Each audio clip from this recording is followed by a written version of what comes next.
Salut à tous, bonjour, salut, comment allez-vous?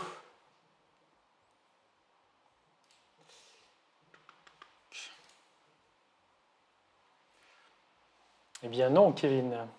Salut Louis, salut Chris, salut Kevin, salut Emeric, salut Tiggy, salut Golf, salut Fabien, salut DXX, salut Desphar, salut OneNap, salut 7 salut Bastien, salut Fabien, bienvenue. Alors attends, le focus, il n'a pas l'air terrible. On va mettre un peu plus de son. La zik, pas trop fort. Pourquoi le focus il est pas bon là? Bon, c'est pas grave. Vous me voyez assez. C'est pas grave si je suis flou. Ça va impeccable. Enfin, disons que, enfin, on va en parler un petit peu ici. Le travail pourrait être organisé, enfin, pourrait se passer autrement. Ça serait mieux. Mais bon, c'est comme ça, c'est la météo. Là, il tombe des trombes. Là, je suis sur Tours. Par l'exploitation, il pleut un petit peu moins. Cependant, j'ai choisi de laisser les parcelles tranquilles. Il a plu un petit peu hier, un petit peu cette nuit, je crois. Les sols sont un peu humidifiés. Donc, bon, ça va pas non plus trop marquer, mais bon, il y a une humidité ambiante et puis ça n'a pas très bien séché aujourd'hui. Ça a fait plutôt nuageux. Alterner nuages, éclaircies. Donc, je vais attendre demain, après-demain pour essayer d'y remettre les pieds. Dans les blés, donc, la moisson est quand même bien avancée. Donc, ces moissons, OneUp, salut Vincent, arrêté par la pluie. Oui, hier. Hier, j'ai moissonné 45 minutes. Chrono. J'ai entamé le chantier à midi, à 1 heure. Enfin, je ne sais plus dans quelle tranche horaire j'ai démarré le chantier, mais rapidement, j'ai arrêté, quoi. C'était une petite pluie d'un demi millimètre, 1 millimètre. Et hop, c'était fini, quoi. Attends, je regarde s'il n'y a pas trop de musique. Non, c'est bon, on l'entend même pas. Voilà, voilà. Donc, dispo aujourd'hui, ça tombe encore une fois que je suis disponible un dimanche pour faire ça. C'était un petit peu mes habitudes. Alors, vos questions, comme un dimanche, ça va bien, oui. Il me reste 27 hectares de blé sur 52 qu'il y avait à faire.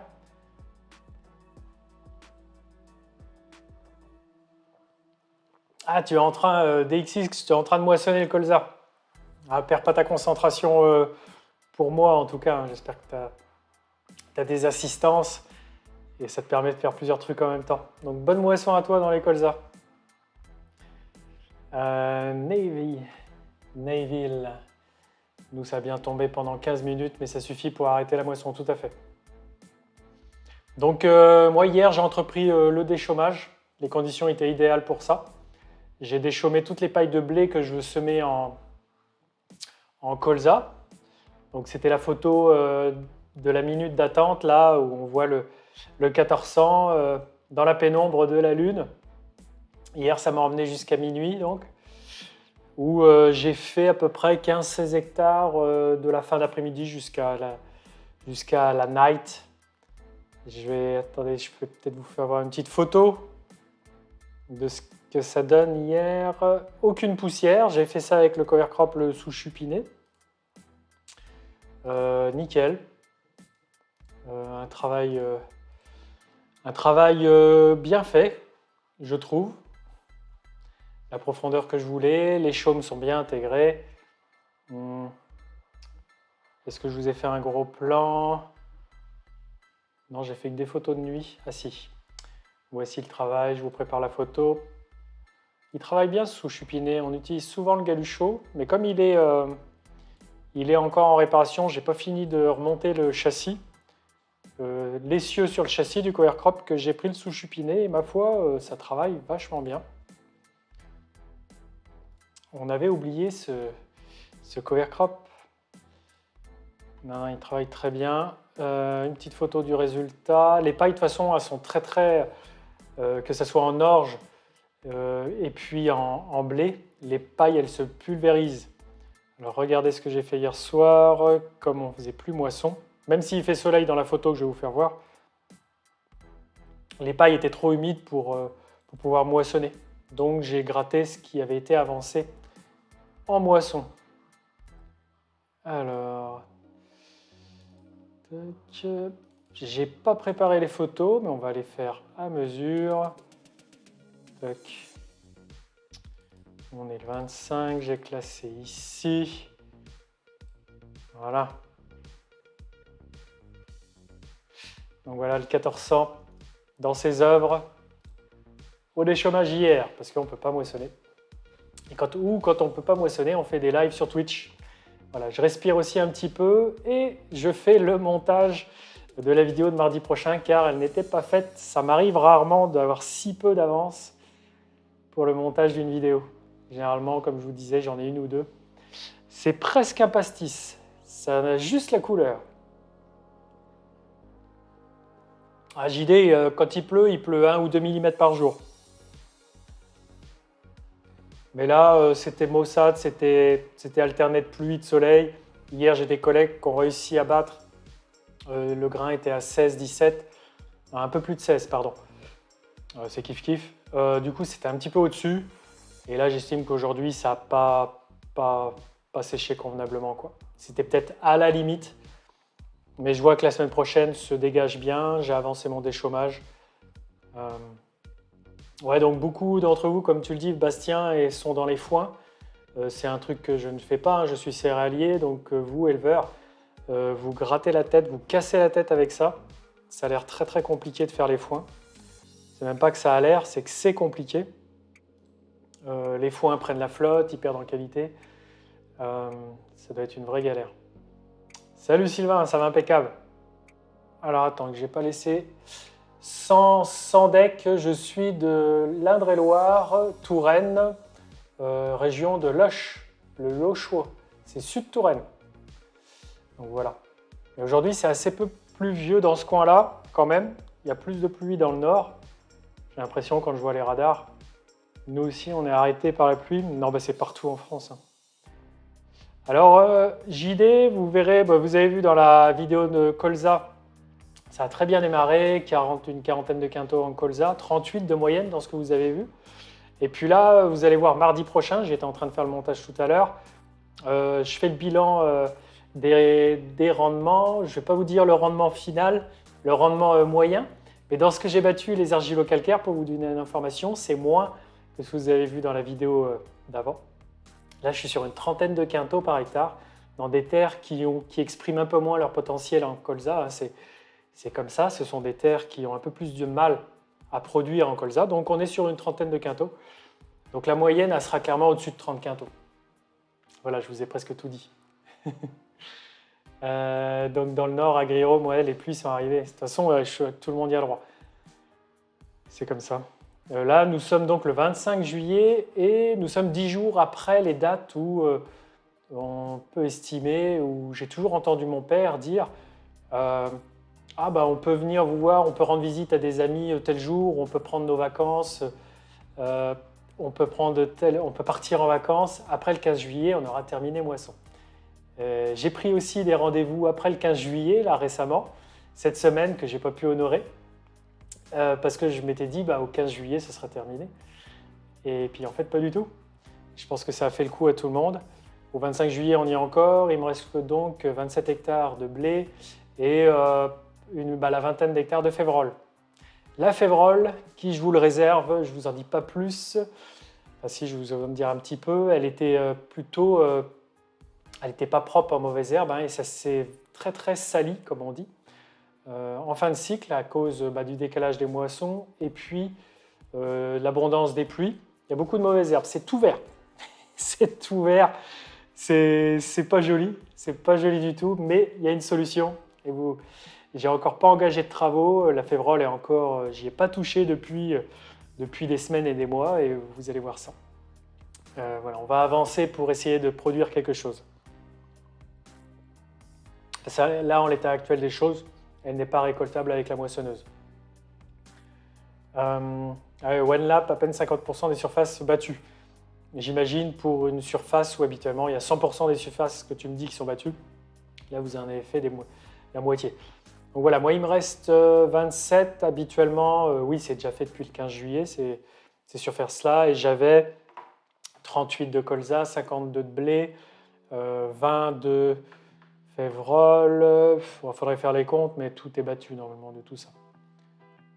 Est-ce que tu sèmes des cipans en culture? Mais ouais, tout à fait, Émeric. J'en aurai à faire sur les terres qui recevront des tournesols au printemps prochain.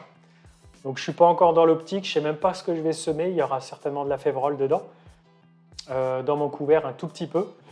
Et puis je verrai, je vais demander conseil, je vais voir pour d'autres couverts. Mais donc ça sème, on a le droit, il faut les semer entre début août, on a 2 mois, et puis fin septembre. Et on peut les détruire pas avant le 30 octobre dans ma région. Voilà, les cultures cipans, culture intermédiaire, piège à nitrate. Donc moi je suis en zone vulnérable, hein, c'est une obligation, c'est obligatoire.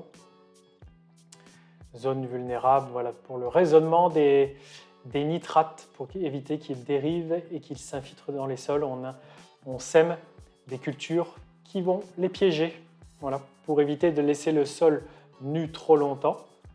Il va rester longtemps sans culture, donc on y met des plantes pour qu'elles captent.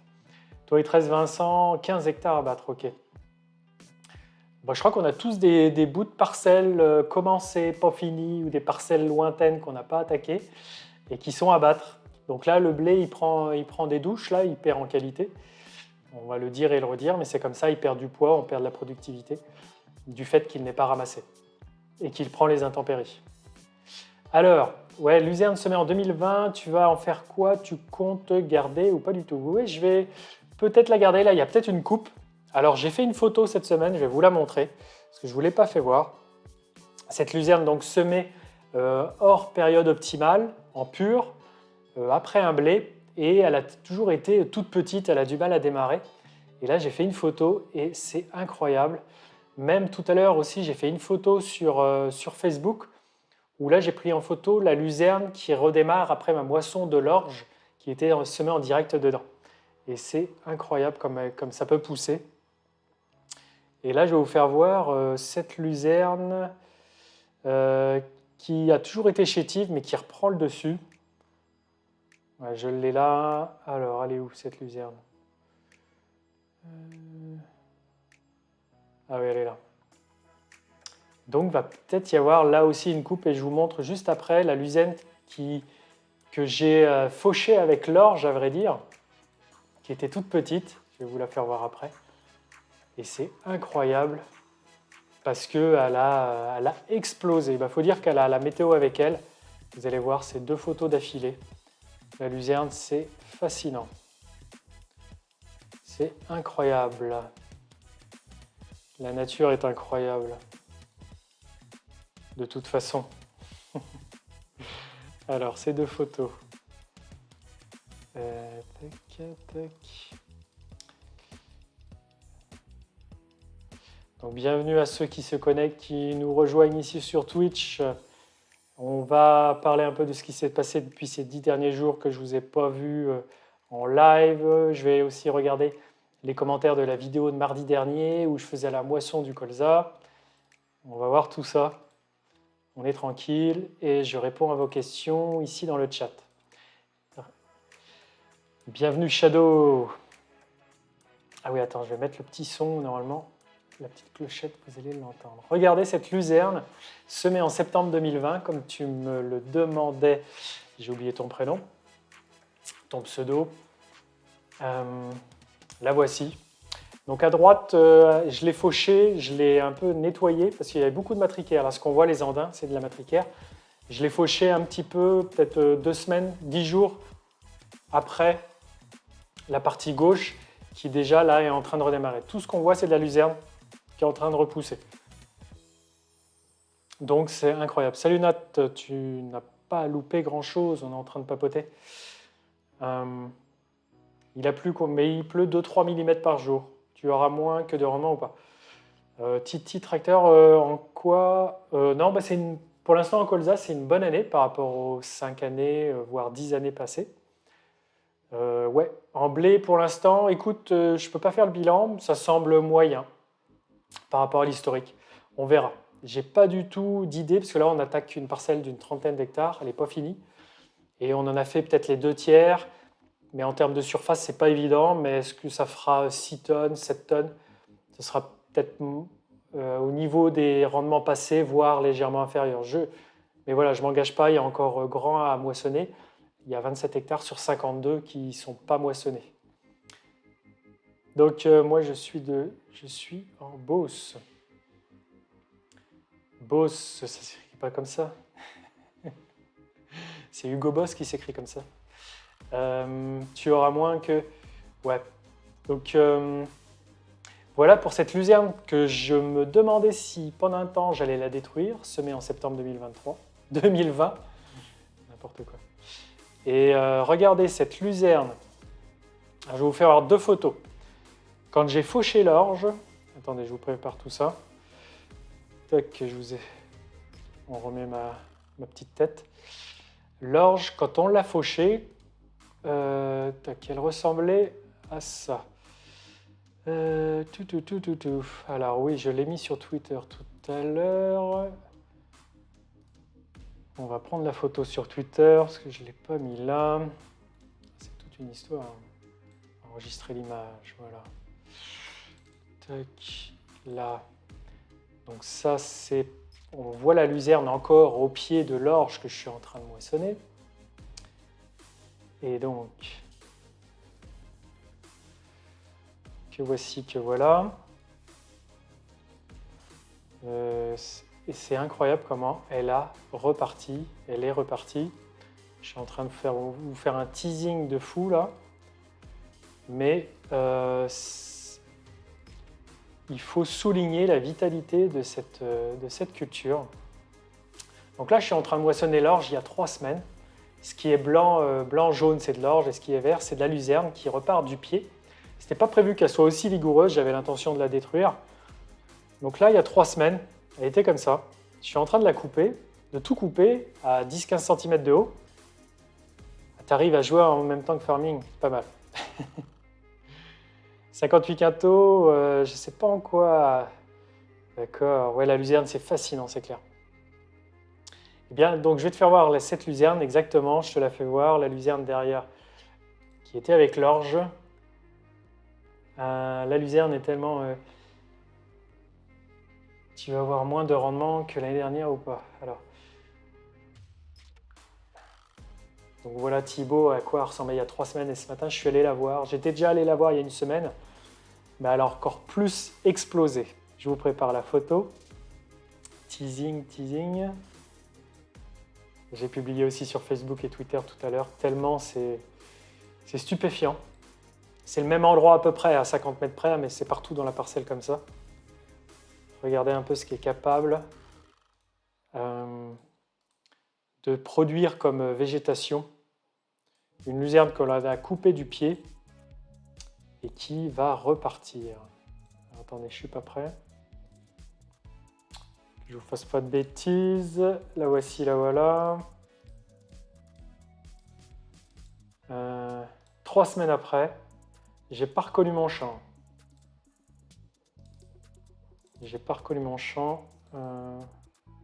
Là voilà. Je vais alterner entre les 2 photos. Regardez ça. C'est quand même incroyable. Il n'y a que moi qui... Je pense pas qu'il y a pas que moi qui est stupéfait par la vitalité de cette plante. En colza, tu comptes laisser... Bah écoute, je vais peut-être la laisser.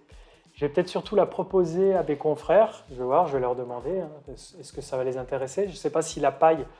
Parce que je n'ai pas fauché très bas. Il y a quand même 15-20 cm plutôt de paille au pied. Il y a ça. Est-ce que si ça atterrit dans la ration des bétails, est-ce que c'est intéressant? 58 en colza. Ah ouais. DXX, ouais, tu n'es pas sur farming là plutôt?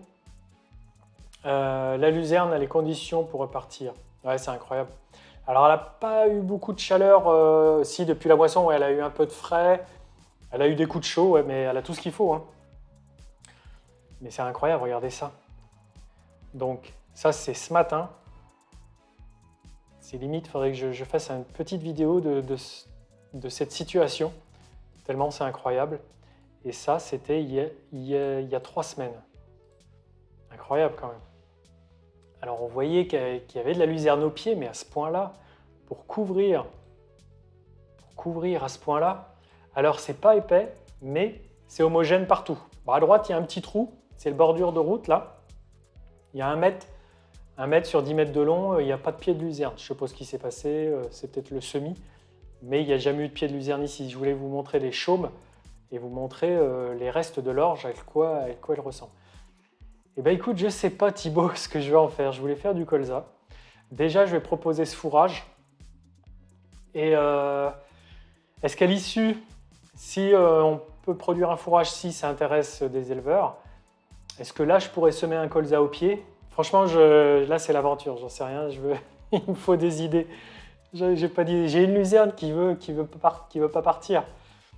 Et c'est incroyable. C'est vrai que j'avais pas pensé à vous montrer ça aujourd'hui non plus. C'est quand même fou. La pluie est beaucoup tombée. Non, elle n'est pas beaucoup tombée. Attends, je vais te refaire les cumuls de pluviométrie. C'est une question qui revient souvent. Les relevés, pas très loin. Pluvio. Tac. Climatologie du mois de juillet.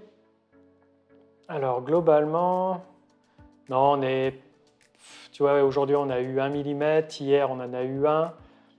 Après, ouais, j'ai pu moissonner toute la semaine quand même. J'ai fait du blé. Il y a eu beaucoup d'eau ouais, sur le 13 et 14. On a eu 55 mm là, sur juillet au total. Et c'est très localisé. Hein. Là, je suis sur la station météo, pas très loin de la ferme, mais il n'y a pas toute la pluviométrie qu'on a eue. C'est que chaque jour, un petit peu qui va embêter. Tu as découvert cette année les févroles sans dex. C'est fou comment la fleur sent bon. Ouais, c'est une plante sympathique, je trouve, la févrole. Le méca, il va être jaloux si tu sèmes du colza dans la luzerne. Ah d'accord. Parce que Thibaut, ouais, j'ai pas regardé, il le fait ça. J'ai pas échangé avec lui.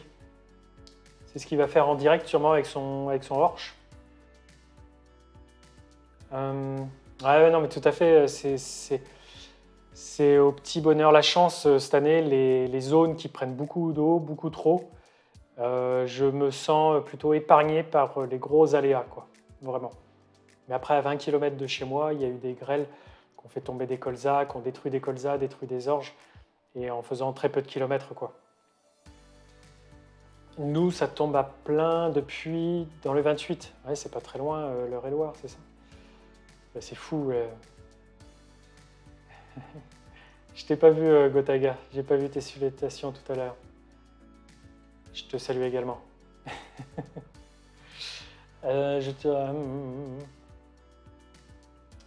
Donc, il fait colza et luzerne, d'accord. Ok, faudrait que je lui demande. Alors, on va regarder les commentaires de la vidéo de mardi dernier quand même, parce qu'il m'arrive de pas du tout pouvoir y répondre. On ne peut pas être vissé dans la batteuse, vissé dans les tracteurs, répondre aux commentaires, manger, boire, dormir. Des fois, il me faudrait plusieurs vies pour tout faire. Alors, mardi dernier, c'était... Et je vous lis hein, dans le chat, si vous avez des questions, on continue, on peut réagir ensemble sur les questions qu'il y a dans la vidéo de mardi dernier, les voici. Donc, Brawl, salut, ça va impeccable, merci. Tu es le premier commentaire. Tu as pris 30 mm dans le 95. Ouais, le nord de la France, j'ai vu qu'ils étaient sous l'eau. Hein. De mon côté, Quentin, il me reste 27 hectares de blé sur 52. Les colzas sont terminés, les orges sont terminés. On a pu faire tout ça, jongler entre les différentes cultures. J'ai fait un petit peu de blé pour un confrère, quelques hectares. Et puis, il me reste les 20 hectares de févrole. Donc peut-être que demain, un peu de blé, on pourra peut-être en battre. Sinon, ce sera après-demain. La semaine ne semble pas être trop maussade. Et c'est incroyable, on est déjà le 25 et on va être mi-août qu'on n'aura pas fini. Donc les commentaires de mardi dernier, on va rechercher les questions.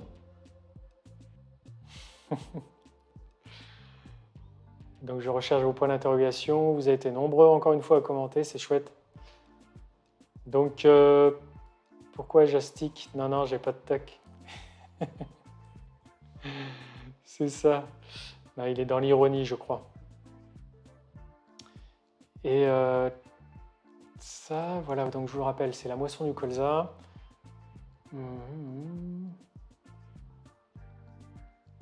Donc tous ces commentaires, ouais, sachez que chaque jour je vous lis, mais je ne vous réponds pas. Je tiens à lire tout ce qui s'écrit, après les messages et les commentaires imbriqués, les discussions que vous avez entre vous, par exemple ici.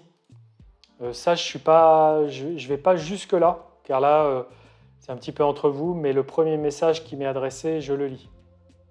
Salut David, est-ce que tu pourras faire une vidéo des fins des colzas et des orges? Tout à fait Maxime, c'est prévu pour mardi prochain, j'ai fait le montage tout à l'heure, il n'est pas fini.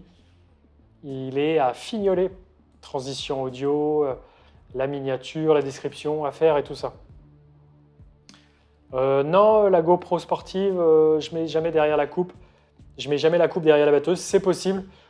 Cependant, on est beaucoup plus habile avec le petit tracteur, on est capable de le faire. Derrière la batteuse, on n'a pas de caméra de recul, c'est quand même assez laborieux de s'atteler dessus. C'est possible, c'est possible. Il reste 250 hectares de blé, 90 de colza d'habitude, j'ai déjà fini. Ah ouais. J'ai des confrères qui avaient des centaines d'hectares à battre aussi. Je ne sais pas où ils en sont, quoi. Dans l'heure, vous n'êtes pas à la moitié. Puis là, tout à l'heure, je ne sais pas vous, mais on s'est ramassé une averse là surtout. Une bonne.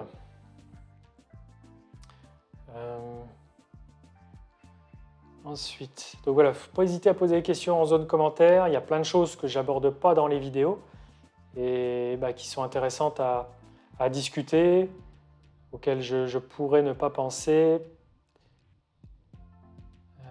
Bonjour, il pleut pas dans l'Indre. Indre-et-Loire, Chabi.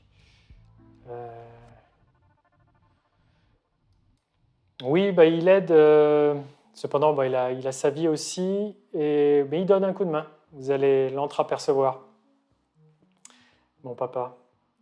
Ensuite, vous n'avez pas eu beaucoup de questions. Tu en fais quoi des échanges? Ah ouais, bonne question, Scolter. C'est vrai que je moissonne pour tester l'humidité des grains. Attends, je vous lis. Et la vidéo de mardi, elle va durer combien de temps à peu près? Vous voulez savoir la durée. Alors, vu que le montage est fini, elle fait exactement 18 minutes, plus de 18 minutes. On a de l'eau aussi, mais un peu des orages dans l'heure. Tu as raté le début. Ah mince, bébès. Mince, t'as tout loupé. Ah, si tu loupes le début, tu vas pas comprendre la fin. Il n'y a pas de souci, hein, tu n'as pas loupé grand-chose. On a discuté, voilà, j'en suis sur la fin de la moisson avec une bonne moitié de blé à faire, la févrole à faire. Je vous ai fait voir quelques photos de luzerne que voici. Regarde bébès. Je ne sais pas si tu te souviens, j'ai récolté l'orge où il y avait encore de la luzerne dedans. Et la luzerne, voilà, depuis 3 semaines après la moisson, à quoi elle ressemble. Voilà, on a parlé de ça tout à l'heure. Et voilà, oui, comment elle était, surtout à la moisson. Regarde, voilà. Voilà, maintenant tu n'as rien loupé. Allez, on continue les commentaires que vous m'avez laissés mardi dernier. Donc les échantillons quand je tape dans le champ et puis que je m'aperçois que les quelques centaines de kilos que j'ai récoltés n'ont pas le bon taux d'humidité, eh bien, ils vont se trouver dans la remorque bien dilués par rapport au reste qui sera bien battu. Généralement, quand je me lance à moissonner, on est tout de suite en dessous du taux de 9,5%. Au-dessus de 9,5%, c'est pas tellement bien de livrer. Mais après, on est souvent à une humidité de 6, 7, des fois même 5% d'humidité. Donc cet échantillon a un taux d'humidité supérieur, il va tout à fait se diluer avec le reste. Il ne va pas compromettre le reste du lot de colza qui sera à la bonne humidité de grain. Donc il n'y a pas de souci avec ça. Il ne faut pas trop en battre, il ne faut pas trop en échantillonner, il ne faut pas faire un échantillon trop important. Il m'est arrivé des fois de faire une trémie, hein, ça je ne vous le cache pas, hein, mais elle est tout à fait bien diluée, surtout diluée dans la mopu comme on en met plusieurs, des trémies. La trémie, c'est la capacité de la batteuse à stocker le grain, c'est C'est les 3-4 tonnes de grains qu'elle stocke. Tu pourrais nous faire une vidéo sur la logistique, Alexandre.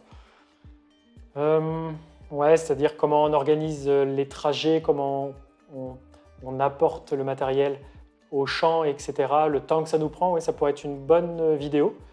Cependant, ouais, ça doit demander un peu de travail à réaliser ce genre de vidéo. Je pense vous donner un aperçu de ce qu'est la logistique au travers chacune de mes vidéos, j'ai l'impression. J'essaye de vous montrer et de vous dire les trajets que l'on fait pour se rendre à la coopérative pour livrer, les minutages, le temps que ça prend, les allers-retours qu'on fait du site d'exploitation aux parcelles qui sont détachées des bâtiments, qui sont souvent détachés. Donc peut-être pas évident de mettre en œuvre une vidéo spécialement pour ça. Vers 13h30 dans le 78, 2 mm en même pas 5 minutes. Quand ça tombe bien droit, hein, la pluie en ce moment. C'est assez incroyable.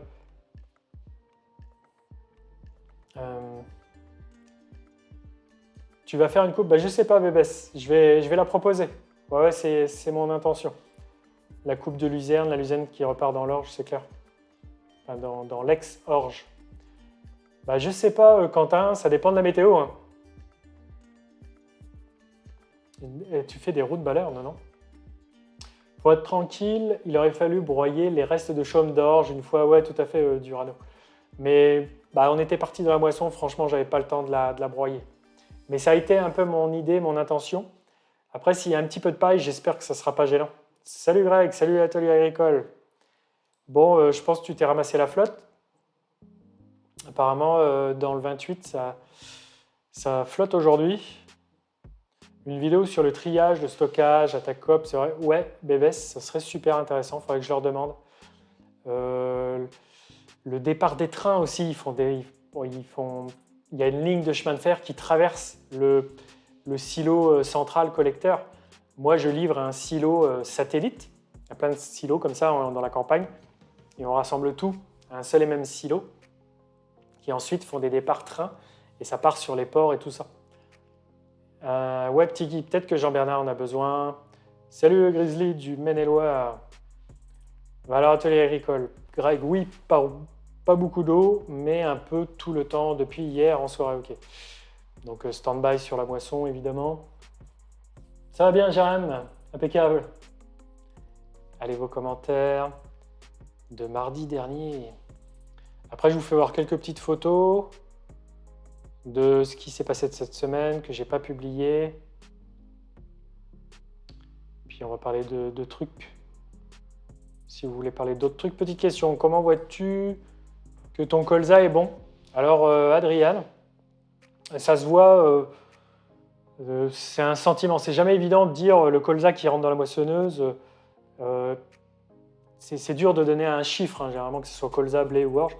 Mais déjà, quand tu vois que c'est difficile pour la culture de rentrer et de se diriger vers le convoyeur, le centre de la coupe de la batteuse, tu peux déjà te dire qu'il y a un truc. C'est simplement voilà, la densité de végétation qui va rentrer et qui va s'agglutiner, qui va se pousser. Pareil, dans les blés, quand la coupe rassemble les extraits, les blés viennent de l'extérieur de la coupe et se rassemblent au milieu. Et quand ça fait un petit bouquet au milieu, devant le convoyeur, et puis que ça se pousse, puis tu as l'impression que ce bouquet qui se tient, ces blés droits, tu as l'impression qu'ils ne rentrent pas dans le convoyeur, mais ils rentrent, tu as l'impression qu'ils sont stagnants. Quand ça se crée, tu peux te dire qu'il y a quelque chose. Bon, là, dans les blés que j'ai battus un petit peu hier et puis cette semaine, ça ne s'est pas avéré, ça ne s'est pas réalisé. Donc, ce sera sûrement un petit peu moins que d'habitude, hein, mais on verra. On verra sur les pesées, j'ai aucune idée du rendement exact en blé. Et donc voilà. Ouais, ce serait génial, c'est clair. Salut Nilsou, Space and the Storm. Donc, bienvenue le Grizzly. Vous l'avez entendu, la petite cloche là qui annonce que le Grizzly s'est abonné?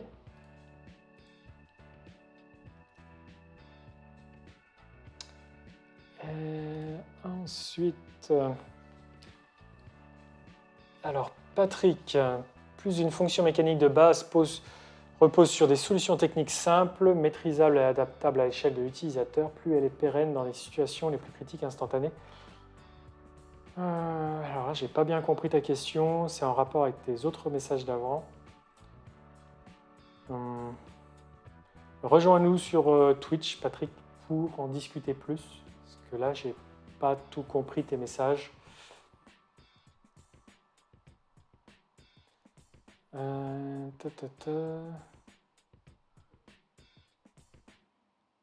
C'est David. Il n'y a pas de question. Quel est ce levier à droite du volant de touche nerveusement? Ah, vous me faites rire. Bonne vidéo comme d'habitude. Qu'est devenue la parcelle que tu avais dessouchée à la pelleteuse? Ah, 2015, l'une des premières vidéos de la semaine. Alors cette parcelle qu'on a dessouchée, eh bien, elle est en culture. Elle est en culture, elle est devenue cultivable. Il y a du blé actuellement dans cette partie-là de la parcelle, où il y avait des souches de peupliers. 2015 déjà, ça fait 6 ans que j'ai ouvert la chaîne. Et quand je manipulais la pelleteuse, c'était l'une des premières vidéos. Alors mince, je ne sais plus, j'y ai la variété de mes colzas. Alors il y a de l'hybride, c'est de l'hybride. Il y a un peu de Pamela aussi dedans. C'est de l'hybride, mince, je crois que c'est Acropole. Ça va être la variété Acropole, mais j'ai un doute. Va peut-être falloir penser à remplacer la ILH. Non. Elle est de quelle année? 95. Un classe automatisé, c'est pas mal, oui, je pense aussi. Ah oui, tu plaisantes. J'avais pas vu la fin. Non, mais bon, l'axial fonctionne, il y a un moteur qui est pas loin d'être neuf. Tant que je change un disque de sécurité sur la coupe parce qu'il avait patiné dans les colzas, voilà, ça me va très bien. Tant que je peux la bricoler moi-même, franchement, c'est une affaire qui roule et qui moissonne. Ivan, après, tu fais quoi comme travail sur les chaumes de colza? Je sèmerai un blé, mais avant ça, on déchaumera avec un cover crop. Et puis il y a un passage de chisel, un cultivateur lourd pour ameublir le sol.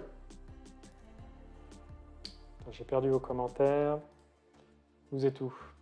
Ça fait le petit bourrelet, surtout quand la vis sans fin, ouais, c'est ça, est trop basse. Il ne faut pas hésiter à la monter. Ça fait d'accord. Ouais, si la vis sans fin est trop basse, ouais, elle va bloquer un peu le flux de la culture qui rentre devant. Ok. Greg qui est au top de la technique. Et d'ailleurs, ouais, quand on passe d'un blé à un colza ou d'un colza à un blé, où il est bien de régler la hauteur de vis. Je crois qu'il faut la lever un petit peu en colza par rapport au fond de coupe et par rapport au blé. Vous êtes à 37 quintaux en Normandie. Cette année, moi, je suis satisfait des rendements en colza, vraiment. Je viens juste de mettre sur Twitch, mais je suis sur YouTube. Pas de semi-direct derrière le colza. Bébès, non, j'ai pas prévu. J'ai pas prévu. Ça va. Non, Non, on va faire avec parcimonie le semi-direct. Pas mal laqué. Ça. Qu'est-ce que vous nous avez dit d'autre? Bien pour la Beauce. Je comprends pas. Il faut faire des phrases entières, monsieur. Du coup, vous en faites quoi de toute cette coupe? Ouais, Alex, on la mélange avec le grain qui est tout à fait sec, bien assez sec même. Ça fait un lot homogène malgré tout. Quand le colza de test pour faire l'échantillon est récolté et qu'il est trop haut, il n'est pas du tout perdu. Bonjour, pas trop de pertes sans coupe avancée. Alors écoute Gilles, ouais, je vérifie les pertes. Je vérifie parce que là, la coupe de la moissonneuse va avoir tendance avec la mienne à égrener un petit peu au passage des rabatteurs. On essaye toujours que les rabatteurs, ce qui amène la végétation un peu dans la coupe, à ce qu'ils effleurent et qu'ils accompagnent ou qu'ils servent juste à ce que le colza ne tombe pas devant la coupe et qu'il nous échappe. Donc on tient à égrener un minimum On l'effleure parfois un petit peu trop. Il y a quelques graines qui tombent devant, mais c'est très très très raisonnable. Sur la surface de mon téléphone, j'ai regardé la partie perdue juste à la coupe. Quand on moissonne, je fais un arrêt net et puis je regarde juste derrière ma coupe et pas derrière la sortie des pailles de la moissonneuse. Je regarde le nombre de graines. Et sur une surface comme ça, il y a peut-être 5-10 graines. Allez, on va dire 5 graines sur la surface du téléphone. Donc en termes de poids hectare, c'est dérisoire. C'est dérisoire. Non, je ne peux pas dire qu'il y ait de la perte. Par contre, il faut être beaucoup plus vigilant. Dans les zones versées, c'est compliqué. Là, on fait de la perte quand on n'a pas de coupe avancée. La coupe avancée, c'est le fond de la coupe qui est, comme son nom l'indique, avancé. Ça va être en position inférieure au rabatteur. On va pouvoir violenter le colza, la partie haute, sans trop de soucis. Le faire rentrer un maximum dans la batteuse rapidement, améliorer le battage, la rapidité, sans avoir de risque d'égrener. Les rabatteurs ont quand même une tendance à être au-dessus et devant le tablier, enfin le fond de la coupe, et à en perdre un petit peu. Ça mérite là aussi une vidéo. Donc Gilles, écoute, si tu dois essayer cette culture, je dirais, si j'étais à ta place, si je devais tester le colza et que j'en ai jamais fait, je dirais déjà d'essayer la culture avant de s'équiper sur la moissonneuse. C'est pas ce qui fera, c'est pas ce qui, je pense, fera la perte d'exploitation, la perte de marge sur cette culture. C'est plus la conduite culturale de la culture du colza plutôt que sa récolte qui pourra impacter et nuire à la rentabilité s'il doit y en avoir une. Qu'est-ce que je fais de belles phrases? As-tu rendu des moissons? Guillaume, ouais, donc aujourd'hui il me reste 27 hectares de blé et 20 hectares de févrole.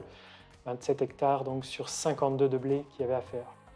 Petite question, quand tu as le grain pas sec dans la trémie, voilà. Je le mélange au reste, Jean-Bas. Tout à fait. Tu fais des couverts avant le blé? Non. Non, Vim. Je vais laisser le colza, les repousses de colza, 30 jours réglementaires, les repousses de colza, je les détruirai. Et je n'ai pas prévu, on n'a jamais fait ça. Ça pourrait être faisable, mais je n'ai pas encore acquis les techniques, je n'ai pas encore acquis les outils pour, mais un jour, certainement, pour faire des couverts avant un blé. Pas de semi-direct derrière du colza. Mais après, voilà, le colza étant un super précédent, est-ce que faire un cul? Et puis après le colza, je fais toujours un blé. Est-ce que faire un couvert avant le blé, est-ce que c'est vraiment nécessaire? Oui, le convoyeur d'une axiale est assez étroit et pour faire passer la camelote, il n'y a pas le choix, il faut remonter la vis. Ça fait un beau volume de 5,50 m de large ramené en largeur du convoyeur. Ouais, tout à fait. Mais bon, tu vois, on prend même pas le temps de le faire, ça rentre bien. Quand tu refais comme certaines années, si les repousses de colza recouvrent... bah ouais, ça dépend. Durano, si un jour l'occasion se présente de laisser des repousses de colza après la récolte d'un colza, ouais, je le referai. Hein. Ça a été un succès. Est-ce qu'il y a moins de perte de grains avec la plaque que tu as installée? Alors, Bébès, j'en ai pas encore fait l'analyse. Je ne l'ai même pas encore tourné. Cependant, on a très peu de pertes en orge. Et puis là, en blé, on avait un peu de pertes. Mais je pense que ça joue parce que, oui, c'est tout à fait raisonnable. C'est pas pire, de toute façon, la plaque que Greg nous a mis. Par contre, il faudrait que j'arrive à planquer une caméra dans le mécanisme. De toute façon, ça peut être que mieux. Voilà, mais pour être franc, vu qu'on a quand même emmanché pas mal en vitesse de battage, on a eu un petit peu de perte par endroit, mais je pense que c'est dû aussi aux conditions climatiques. Les pailles devenaient assez vite humides et on avait des petites difficultés de battage. C'est jamais facile d'évaluer ce que peut donner comme avantage ce nouvel équipement dans des conditions cette année compliquées de battage, quoi. Mais le mieux, ce serait que je mette une caméra pour voir la chute des graines.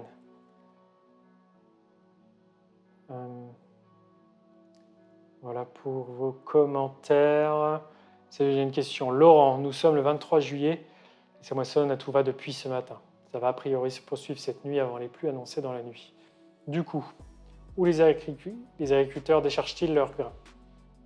Alors, première question. Les coopératives, c'est vrai que moi, la nôtre, là, elle ferme, ça dépend des soirs, 21, 22 ou 23 heures.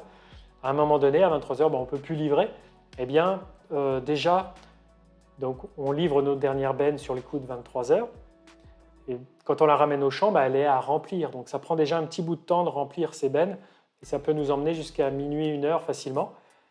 Et là, à ce moment-là, c'est les heures où la rosée, l'humidité commence à tomber, donc il est temps d'arrêter. Donc on remplit un maximum de remorques au champ. Les coopératives se mettent d'accord entre elles pour recevoir les marchandises, même de nuit. Non, voilà, elles le gèrent, je pense, individuellement par rapport à ce que les agriculteurs de ces sites livrent chez eux. Nous, on est une cinquantaine d'agriculteurs, je crois, à livrer dans mon silo. Le chef de silo sait à peu près combien d'agriculteurs livrent cette journée-là, ce soir-là, et il estime qu'en fermant la coopérative à 23 heures, il ne nuira pas à ces agriculteurs qui moissonnent.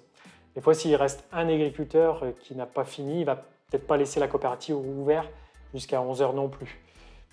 Donc ça dépend vraiment du nombre d'agriculteurs qui livrent et tout ça. Bonjour Denis, est-ce qu'il y a d'autres moyens de tester l'humidité que de faire des allers-retours à la coopérative? Oui, il y a des petites batteuses portables. Tu peux battre le blé, je crois. Après, tu peux battre certainement les colzas, égrener les colzas à la main. Mais c'est pas du tout, c'est pas exemplaire de ce que va faire la batteuse en battage. Parce que quand toute la végétation passe dans la batteuse, végétation plus graines, triage, etc., tout ça se frictionne. Et les tiges, si elles sont humides, alors que les graines sont peut-être sèches, si tu récoltes les graines à la main à part des tiges, eh bien, tu vas peut-être avoir une graine sèche. Mais dans la batteuse, vu que tout se frictionne, eh bien, l'humidité des tiges se transmet aux graines. Donc le meilleur moyen, la meilleure analyse et échantillonnage possible, c'est de le faire avec la moissonneuse. Après, de le faire à la main ou à la batteuse portative, ça donne une bonne idée. Et puis, il y a des indicateurs d'humidité à bord des coopératives, oui. Ça, c'est important. Si c'est bien étalonné, la batteuse, voilà, pas de ma génération, hein, les batteuses qui sont construites après 1992, mais les récentes, elles ont des capteurs d'humidité et qui donnent une information, mais qui souvent va être confirmée chez mes confrères. Ils ont peut-être des capteurs, mais pour s'en donner le cœur net, ils vont quand même à la coopérative parfois pour avoir le bon taux d'humidité avec les machines professionnelles qui vont bien. Voilà pour vos commentaires. Et tac. Alors j'en suis où de les moissons? Attends, ça je vous ai déjà répondu ou pas? Yes. Est-ce que tu as bourré avec la moisson? Un petit peu, Quentin, ouais, au convoyeur, parce que les disques de sécurité de la vis sans fin étaient en défaut. Ils se sont mis à patiner. J'avais du verre dans les colzas un peu. Et du coup, on a fait patiner pas mal de fois et fait bourrer l'entrée du convoyeur, puis la vis sans fin, trop de végétation, toc, ça patine, à répétition. On a mis en l'air les disques, il s'est fendu. Enfin, j'ai démonté tout ça, j'ai réglé aussi la tension, la pression du système de visserie de rondelles bombées. On a remis tout ça en place. Et ça a bourré juste là, c'est une sécurité. Maintenant, c'est un peu plus rigide. On patine moins, voilà, tout est en place. J'ai fait ça un matin. Par contre, certains d'entre vous, sur Facebook, m'ont conseillé de changer de batteuse parce que j'étais en train d'entretenir ces disques de friction qui ont un nom bien particulier. Greg, tu nous le diras peut-être. Donc voilà, Papy, Claude. Donc il me reste 27 hectares de blé sur 52 et 20 hectares de févrole. Salut saucisse, bah ouais, ça fait longtemps. Depuis mince. Comment s'appelait ton village? Ah mince. Ça finit en ré. C'est pas gênant de stocker des céréales momentanément dehors en cas de pluie. Alors pas du tout. Ça perd un petit peu en qualité pour le grain qui prend. Peut-être ça déclenche un peu de sa germination, mais l'eau va assez peu migrer dans les étages d'en dessous.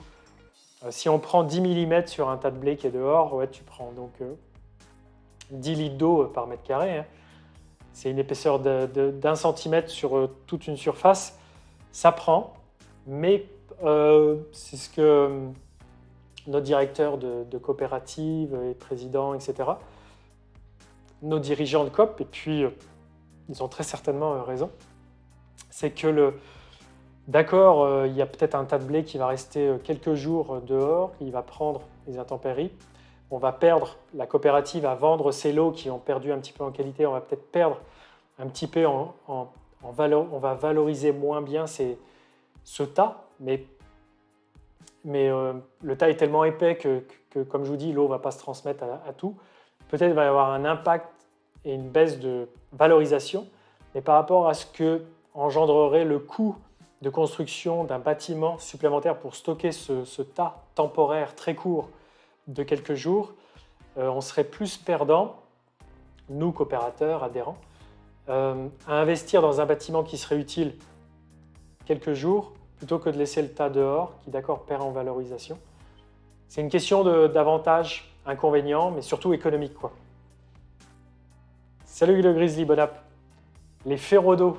Ah, je savais que j'allais pas te caler avec ça, que tu avais la réponse. Donc voilà, les disques de friction, de sécurité que j'appelle, en extrémité de vis. Bon. Je vais vous les faire voir. Voilà ce que j'ai changé cette semaine. Je vous prépare la photo. Donc on m'a conseillé de changer de batteuse pour cet entretien-là. Il y avait une chose, le mécanisme de pression. Ah, je vais vous faire voir la photo. C'est bien pensé, je trouve. Il y a peut-être mieux, hein, mais c'était pas bien remonté. Les rondelles n'étaient pas bien remontées, mais ça, c'est pas grave. Ça fonctionnait bien aussi, mais la pression n'était pas bien ajustée. Et puis, dans les arbres et puis dans l'épaisseur des disques, de la flasque et tout ça, il y a un peu de jeu qui s'est mis là-dedans. Ça s'est mis à patiner de plus en plus. Donc, les férodos, les voilà. Attendez, je suis pas prêt. Moi, je les vois, mais pas vous encore. Donc voilà une photo en extrémité de coupe, ça ressemble à ça. J'ai pris quel là. Je vais vous faire voir ça. En fait, il y aurait tellement de choses, je suis en train de me dire, dans une journée de boulot, il y a possiblement, comme je vous le dis, je vous l'ai déjà dit, il y a possiblement 10 sujets de vidéo à vous faire voir, mais malheureusement, je suis tout seul. Et on ne peut pas être partout, on ne peut pas faire, voilà, produire des céréales ou produire des vidéos. Il faut choisir. Tac. Alors les férodos, ces disques qui ressemblent un peu voilà, à un mécanisme d'embrayage, sont là pour sécuriser l'entrée de la camelote à l'entrée de la batteuse. S'il y en a trop, il y a une résistance qui se crée. Il y a un point de pression qui est dépassé. Un point d'effort, et du coup, ça bloque la vis sans fin, ça crée un patinage, et la camelote ne rentre pas. Après, ça peut être un gros caillou qui se met en travers des doigts, de la vis sans fin et tout ça. Toc, ça bloque tout, ça bloque tête, ça rentre pas. Bon, il y a quand même des cailloux qui rentrent parfois, malheureusement. Alors, les férodos. On va les trouver ici et ici. Alors. Ah oui, puis je voulais faire voir aussi le mécanisme de pression. Alors, le voilà, il est à l'envers. On n'en veut pas à l'envers. Tac.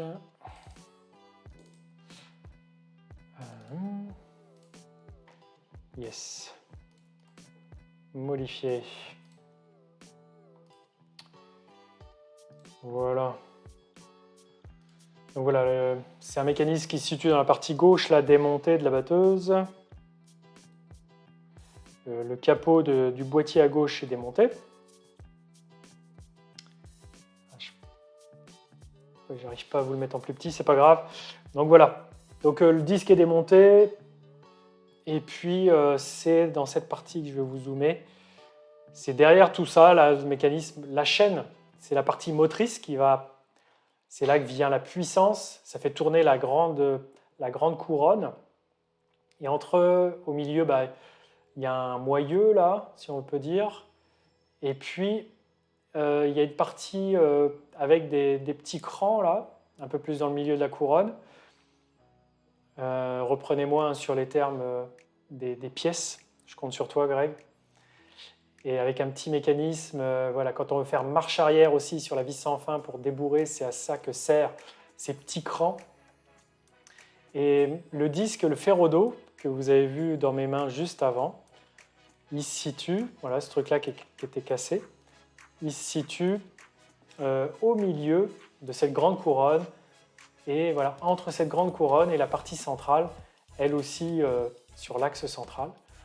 Et moi, avec un mécanisme de rondelles bombées et d'un écrou qui va venir appuyer ces rondelles bombées, les déformer et appuyer cette première petite couronne sur la grande, c'est ce qui va faire la pression et puis la capacité de friction. On n'est pas à 10 quintaux près. J'ai vu sur... Tu fais des rendements avec des chiffres ronds, toi? Je pensais que le grain s'abîme rapidement. Non, non. Ils sont pas très jolis. Moi, j'ai fait 54 taux, j'ai fait 80. La Bernerie en vrai, c'est sa saucisse. Et... Ouais, donc, oui, Papy Claude, oui, pour moi, cette année, je suis satisfait de l'année. Et du coup, les ferrodos, les voici, les voilà. Je ne sais plus ce que je voulais vous dire. Non, mais je pense qu'on a fait le tour.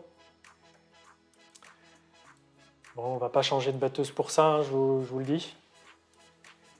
Je vous le dis tout de suite. Ah ouais, si, je voulais vous faire voir justement le petit plan. Il y a un petit plan à l'intérieur de la coupe qui te dit un petit peu la pression de ces deux disques, entre ces deux disques effectuée. Voilà, pardon. Ça a fait du bruit. Alors, là, je l'ai pris en photo aussi. Alors, on est là. Hop. Voilà, ça peut peut-être servir à certains. Si c'est un autocollant qui s'en va ou si ça a été repeint dessus, c'est un petit élément technique qui n'est... Est-ce qu'il est dans les brochures? Et voilà comment on va serrer les rondelles de pression sur ces deux disques, ces deux flasques. Je vous envoie ça.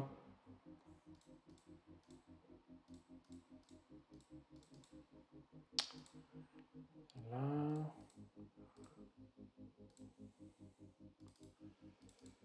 Ça. Et voilà. C'est un petit peu grand. Tac. Attends, je vous le réduis, mais là, c'est le plan du bazar.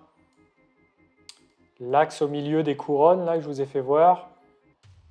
Il faut serrer hop, avec ça. De cette manière, il faut que l'empilement des rondelles, là, ces rondelles et cet écrou que l'on met en extrémité de l'arbre, hein, là-haut, on vise tout ça, ça met en pression la flasque. Hop, et puis ça met en pression le disque, le ferrodo. Il faut qu'il y ait 2,85 cm, 28 mm et demi avec plus ou moins 0,2 mm, c'est très précis. Et c'est un empilement de rondelles bombées. Plus tu vas serrer, plus tu vas exercer une pression sur la flasque. Tu as une rondelle qui est comme ça, tu en as une autre qui est comme ça, puis c'est en quinconce, elles sont en opposition toutes. Et plus tu serres, plus elles se déforment et plus tu as un couple de serrage, on va dire. Voilà pour cette petite technologie, ma foi, simple mais efficace. Tu as déjà reçu les semences? Non, Papy Claude, tu penses... Ah oui, tu parles à saucisse, d'accord. Simplement une crémaillère, je pense, la pièce que tu dis qui joue un rôle d'anti-retour quand tu fais une renverse. Ça marche. Donc la crémaillère. Et voilà, c'est ce que l'on voit sur ce plan-là. Voilà, un mécanisme tout simple, mais qui permet d'inverser aussi la marche arrière et qui permet de débourrer s'il y en a d'entassés devant ou arrière. Un débourrage sur la 1420, la batteuse précédente que papa avait, qu'on a effectué à la main. Il n'y avait pas d'assistance par un moteur électrique, hein, un moteur de démarreur qui permet d'inverser le travail de la coupe et d'éjecter la végétation. On le faisait, on descendait de la batteuse, on étayait tout, et puis on prenait une grande clé à molette Je crois bien qu'elle faisait 80 de manche. Et puis, à l'huile de coude, on tournait le convoyeur pour éjecter la végétation qui était entassée. Ça, c'était avec le rotor, mais c'était surtout le convoyeur qui bourrait souvent, le rotor aussi a bourré. Mais je me souviens, on débourrait pas mal. Quand j'accompagnais papa, c'était un travail que je pouvais faire. Mais en 2 minutes, c'était fait. Qu'est-ce que je peux vous faire voir comme autre photo et comme autre sujet que l'on a vu cette semaine? Donc je suis dans les blés, évidemment. Hier, j'ai déchaumé, je vous ai fait voir quelques photos. Ah oui, voilà, je vais vous faire voir. Hier, j'ai déchaumé en super conditions. J'étais vitre ouverte sur le tracteur, il n'y avait aucune poussière qui rentrait. Un cover crop qui rentrait impeccable dans le sol. Un travail que je me suis empressé de faire car les conditions étaient idéales. C'est sûrement un concessionnaire qui t'a conseillé de changer de moissonneuse. Bah non, je pense que c'est un gars du métier pourtant, mais je vois pas voilà, de quel... Ça doit pas être le même métier que moi. Parce que changer de moissonneuse pour un ferro-d'eau, franchement. Bon, j'ai d'autres choses à faire. Et c'est ça. Tout à fait. Et tu as des blés aux normes cette année? Alors bah, là, tous mes blés, ouais, ils sont en blé panifiable. J'ai assez peu de protéines. Enfin, c'est relatif, hein. J'ai moins de protéines que d'habitude. J'ai une moyenne. Ah oui, j'ai fait mes moyennes de protéines tout à l'heure, je vais vous en parler. La capacité un petit peu du blé à faire une farine correctement panifiable, ou disons aux normes des meuniers, on va dire. Et j'ai fait mes rendements de protéines sur 25 hectares. C'est ça, ouais, j'ai fait 25 hectares jusqu'à présent. Attends, non, j'ai pas battu autant. Ouais, si. En blé, en moyenne, je suis en protéines à 10,7. Et ensuite, en poids spécifique, je suis à 77,5. Et j'ai récolté actuellement 162 tonnes de blé, dont 1, 2, 3, 4, 5 bennes Mopu remplies à un peu plus de 20 tonnes. Voilà, j'ai pu faire des trajets parce que les cultures d'avant, orge et colza, ça pèse moins lourd que le blé, donc j'étais jamais au chargement maximal. Donc là, c'est une benne de 20 tonnes que je remplis dans les capacités maximales. Et puis elle se comporte bien, elle craque un petit peu, et ça doit être au piton. Est-ce que je dois mettre un petit peu de graisse? Il y a toujours un petit peu d'huile à cet endroit-là parce que les distributeurs, les joints, j'ai toujours un joint qui suinte.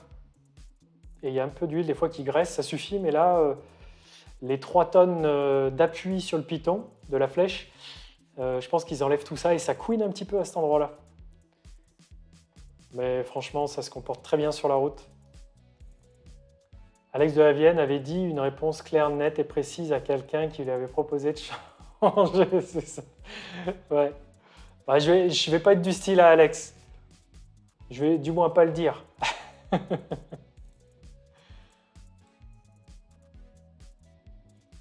Alors voilà, pour la qualité des blés, ils seront panifiables.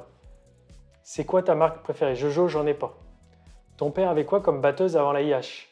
Donc une 14-20 et avant ça, faudrait que je leur demande, j'en sais rien. C'est des batteuses. Moi, de gamin, j'ai toujours connu la 14-20. Elle lui a fait mais des années, quoi. Enfin, je demande ce qu'a eu plutôt mon grand-père, quoi.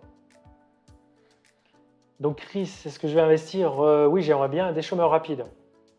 Si un jour tu devais changer de batteuse, tu reprendrais quoi, David, et à ton idée? Un jour, je te dis bien. Quentin, ça sera très certainement une batteuse de la même marque. Ça, c'est sûr. C'est sûr. Non, prenez pas au mot parce que vous allez ressortir cette section si jamais je change d'avis. Aujourd'hui, voilà, à l'heure d'aujourd'hui, si je reprends une batteuse, c'est une marque que je connaîtrais avant. Donc, casse, quoi. Après, la technologie change. Je ne retrouverai certainement pas sur les batteuses récentes les mêmes pièces à changer, les mêmes conceptions. Hein. Il y aura de l'électronique en plus, etc. Mais je pense qu'il y aura une base et un attachement. C'est ça. On avait 3 moissonneuses Someka. Ça fait 74 Papy Claude, non, j'en sais rien. Non, non, je pense que je serai en dessous de ça, hein. 75 quintaux, c'est les moyens, c'est les rendements historiques. Non, je pense qu'on ne fera pas à ce point-là. Du moins dans les terres là où je suis, dans les limons. Euh, je, je- je pense que ce sera moins que la moyenne historique. Si, si, Jérém, c'est décidé. Dans ma tête, c'est décidé. Nous, notre vieille Deuse var de 40 ans fait toujours la balle. Ah, mais c'est ça, je pense qu'après, c'est sûr, du matériel récent, je vais trouver. Mince, vous avez toujours cette tête de déchômeur. Voilà, me voilà en grand. Et non, mais c'est sûr, après, on trouve plein d'intérêt à changer de batteuse et en acquérir une plus évoluée, plus assistée, etc. Après, c'est les choix de chacun. Après, certainement, j'y vois surtout un choix économique. Voilà, on ne fait pas des potentiels suffisants pour s'engager dans une batteuse plus récente ou neuve ou quoi que ce soit. On a quand même une quarantaine d'hectares sur les 170 qui sont très légers, très, en termes de productivité, très en deçà de la moyenne régionale. Donc là, voilà, bah, je vais vous en parler mardi prochain et je vais vous le dire là aujourd'hui. J'ai donc coupé les orges dans les terres à meilleur potentiel, je vais vous les montrer. J'ai donc fait un rendement de 70 quintaux. Alors que dans la vidéo d'orge que j'ai récoltée dans la dernière vidéo, il y a 2 semaines, dans la vidéo d'il y a 2 semaines, ça a fait donc 44 dans l'orge avec la luzerne et maximum donc 50 dans les mêmes types de terres à côté en orge pure. Donc vous voyez, dans ces terrains à plus faible potentiel qui représentent une surface importante sur les 170, 40, eh bien voilà la productivité que j'ai. Donc pour rendre rentable ces surfaces, c'est compliqué. Donc d'abord, il faut analyser la rentabilité de l'exploitation au global, ce qui permet après d'investir ou pas. Et aujourd'hui, j'ai bien d'autres matériels dans lesquels investir que d'acheter une batteuse. Aujourd'hui, j'ai une batteuse qui fonctionne. Donc,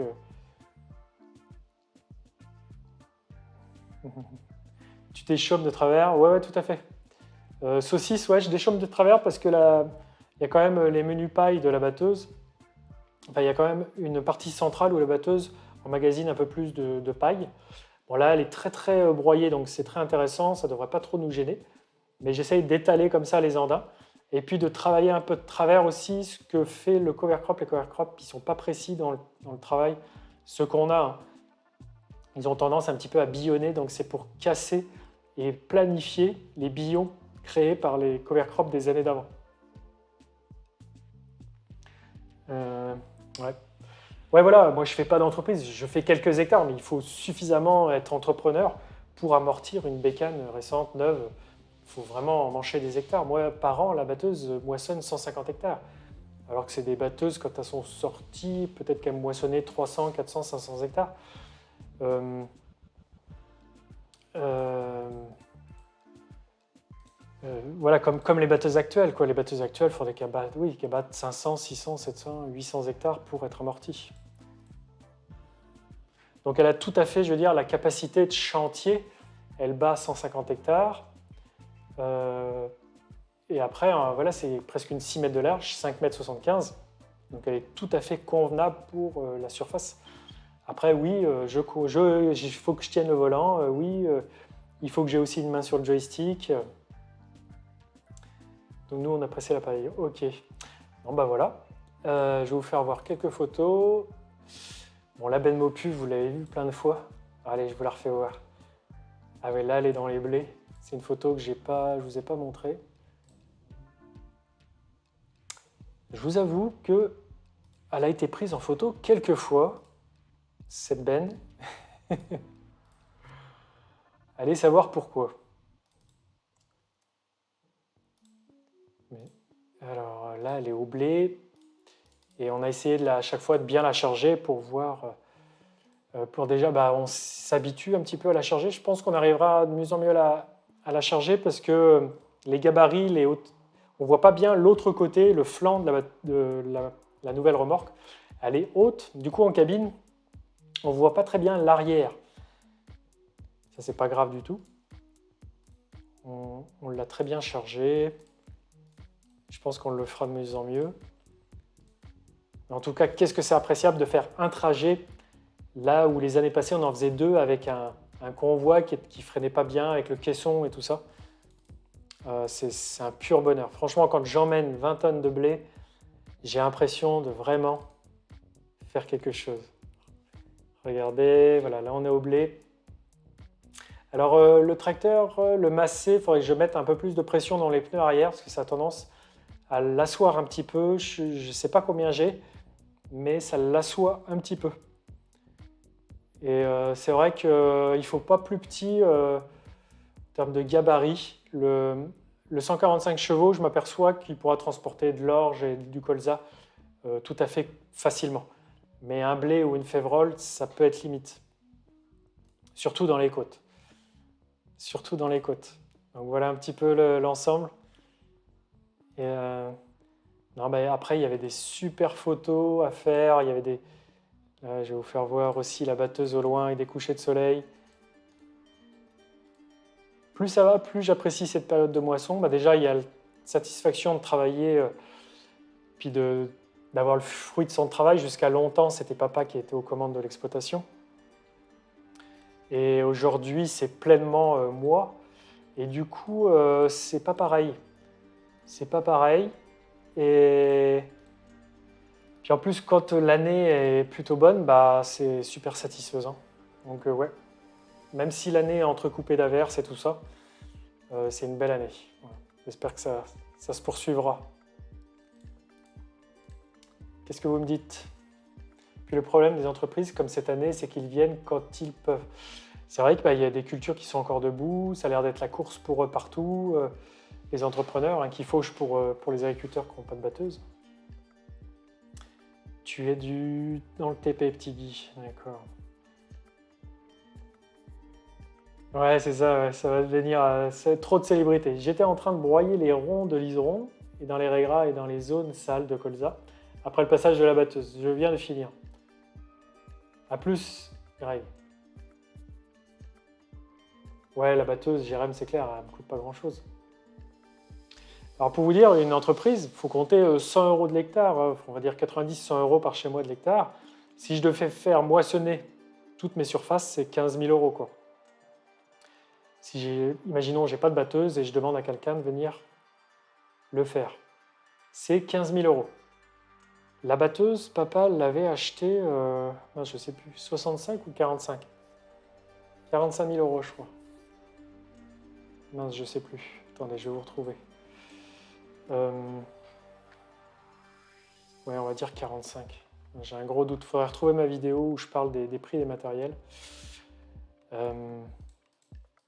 Et si vous voulez, je suis loin de mettre en pièces de réparation, sauf l'année où j'ai changé le moteur.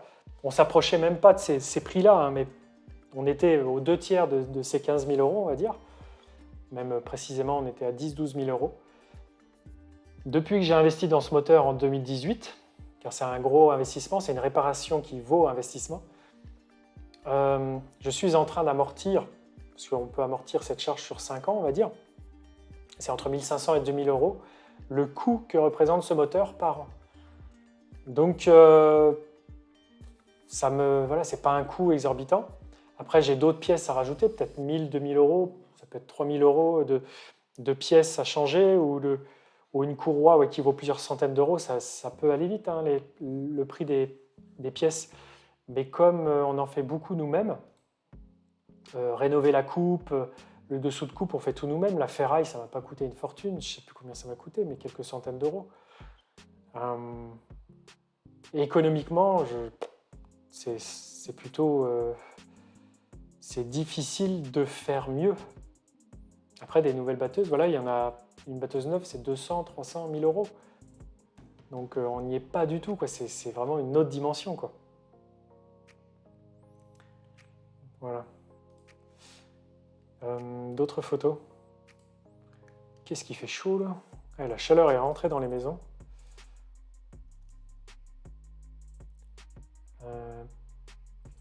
Ouais, la copropriété, Papy Claude, j'y ai pensé, mais en fait, ça ne m'intéresse pas.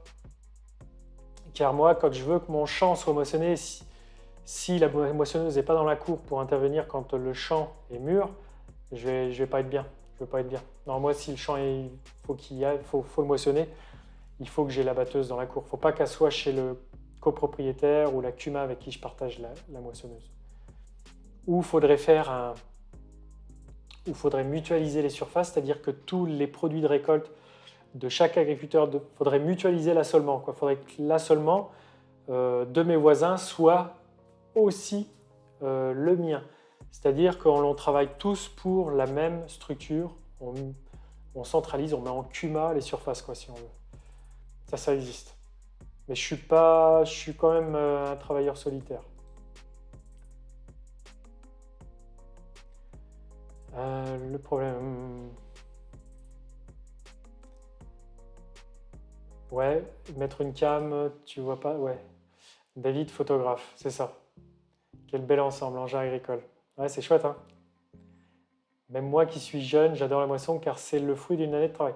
Alors moi, moi j'ai toujours trouvé pénible ce moment, toujours trop chaud, toujours trop la course, toujours quand même stressant. Beaucoup de... Enfin, il y a toujours quelque chose, j'allais dire un gros mot, mais il y a toujours un truc chaque jour, une galère. Alors, c'est un moment quand même qui est chaud, quoi, dans tous les sens du terme. Et c'est pas un moment serein. Mais bon, plus ça va, plus je le vis bien. Allez, ça va bien se passer. Ouais, tout à fait, Snakey. Ouais. Bon, pour moi, l'indépendance de ce travail, pour moi, c'est le fruit de... Si toute une année, tu travailles pour avoir une culture la plus productive possible, la plus qualitative, hein, il faut se le dire, on cherche tous. L'agriculture, c'est ça, c'est produire un maximum avec un minimum de moyens, de surface, de matériel. Si arrivé à la dernière ligne droite, la dernière semaine où il faut récolter, si la moissonneuse n'est pas là, après, d'accord, il y a des dimensionnements de batteuses, et on peut toujours faire plus grand. Je vois des batteuses autour de chez moi, des largeurs de 10 mètres, qui interviennent en prestation chez des agriculteurs. Mais moi, j'ai des champs de 5 hectares, j'ai quelques champs de 1 hectare. La surface moyenne de mes parcelles, c'est 8 hectares, des fois toutes biscornues. Là-dedans, une batteuse de 10 mètres de largeur de coupe, elle fera autant de manœuvres que la mienne qui fait 5-6 mètres. Il y a autant de chintes, il y a autant de demi-tours, enfin non, pas les demi-tours, mais il y a autant de petits coins, de recoins. Je crois qu'il y a c'est difficile de faire des calculs là-dessus, mais je crois qu'il y a un moment incompressible où même si ta batteuse a fait 20 mètres de large, tu ne pourras pas trouver la rapidité d'intervention, de battage, voilà, en rassemblant les moyens à plusieurs agriculteurs, en partageant les moyens et en ayant des batteuses toujours plus grandes. Il y a un moment donné où ça s'arrête. C'est la crise de la quarantaine, c'est ça? Ah, je t'en prie, le petit Guy. J'ai peut-être loupé des questions. D'accord, merci. Voilà. Oui, je voulais vous faire d'autres photos. David, le photographe. Ah ouais, attends, photo de nuit. Et c'est pas la Mopu, mais non. Allez, si, je vais vous la faire voir. Celle-là. Tout à l'heure sur Insta, j'en ai mis une aussi. Je vous laisse aller la voir. Ah ouais, et puis hier soir, j'étais au déchômage. Il y avait une belle lune. Et j'ai travaillé au phare, évidemment, avec le 1400. Qu'est-ce que c'est un bonheur de travailler avec. Regardez-moi ça, je vous prépare les photos. C'est top. C'est top. Donc voilà, pour les rendements, vous verrez mardi prochain, je vous prépare les photos. De rendement en orge, 70 quintaux sur les dernières orges que j'ai récoltées. Donc vraiment un tout autre rendement que les 45 quintaux, 50 quintaux dans les terres à cailloux que j'appelle. Et colza, une moyenne à un peu plus de 30 quintaux. Voilà, vous savez tout. Et je vous en parlerai en détail dans la vidéo de mardi prochain, que je dois finir le montage. Heureusement que finalement il pleut un petit peu. Sinon, il n'y aurait pas eu de vidéo mardi prochain parce que j'aurais pas eu le temps de faire le montage. Bon, j'aurais toujours trouvé un moyen de faire une nuit blanche, je sais pas quand, pour vous faire la vidéo. Sinon, je vais me faire engueuler de ne pas faire de vidéo. N'est-ce pas? Car vous l'attendez. Hier soir, voilà, c'était des chômages. Tac. Renversé. Et j'étais au phare à LED, évidemment, avec le 1400. Et c'est pas le soleil, hein, c'est la lune. Bon, le téléphone, il fait des bons rendus. Bonsoir tout le monde, salut.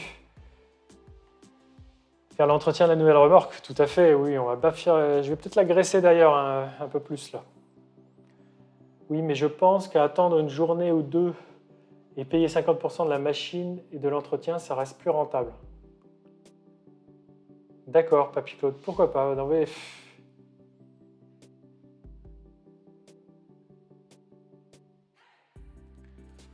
Ouais, après tu peux dépoter plus dans tes champs, c'est sûr. Après, faut que tu aies aussi l'entraide, c'est d'accord, tu as de l'aide chez toi pour dépoter pour faire tourner tes remorques et tout ça, pour sortir les remorques et avoir suffisamment de remorques en bout de champ pour dépoter ta récolte. Mais après, il faut aussi rendre le temps. En échange, il faut aussi passer du temps chez tes confrères pour dépoter leur récolte. Bah après, voilà, c'est un sentiment, ça m'intéresse pas. On va conclure comme ça. Belle conduite d'exploitation et génération derrière toi pour reprendre. Non, Jérém, non. On a sorti des semaines derrière. Ouais.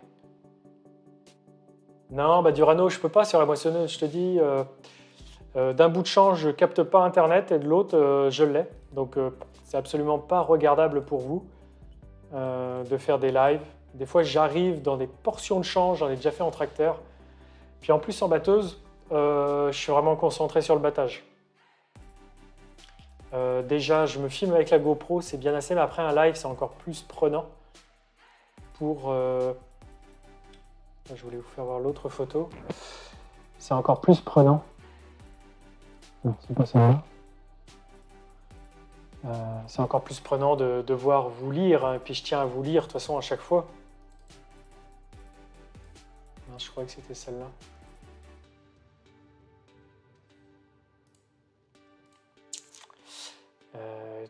Je suis en train de faire n'importe quoi. Donc la photo de mardi, c'est celle-là, d'accord. C'est pas du coup celle-là que je voulais. Bon. Elle est où?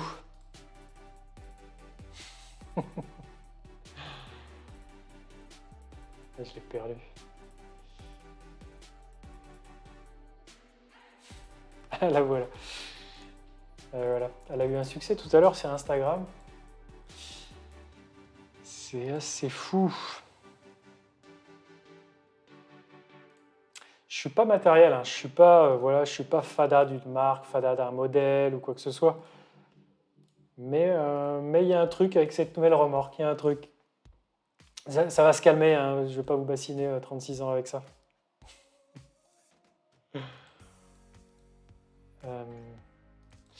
Ouais, cette photo, je l'ai mise sur Insta tout à l'heure. La voici, la voilà. Tac. Je vais réduire un petit peu la dimension parce qu'on ne la voit pas totalement.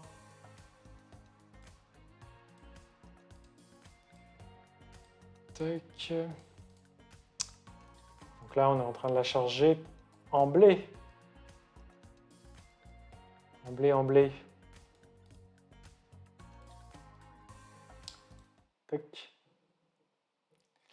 Donc là, on voit que le massé, ça l'assoit un petit peu. C'est pas demain la retraite. Si tu veux, chaque abonné, rachète tes parts. Bah écoute, après, il faut arriver à vous entendre dans les décisions, ça va être chaud. Prise de décision à une centaine de mille d'abonnés, ouh. Ouais, vous allez vous mettre d'accord, il y aura des administrateurs, il faudra faire des choix. Il y aura des votes, des choix d'exploitation. Je veux arrêter la route.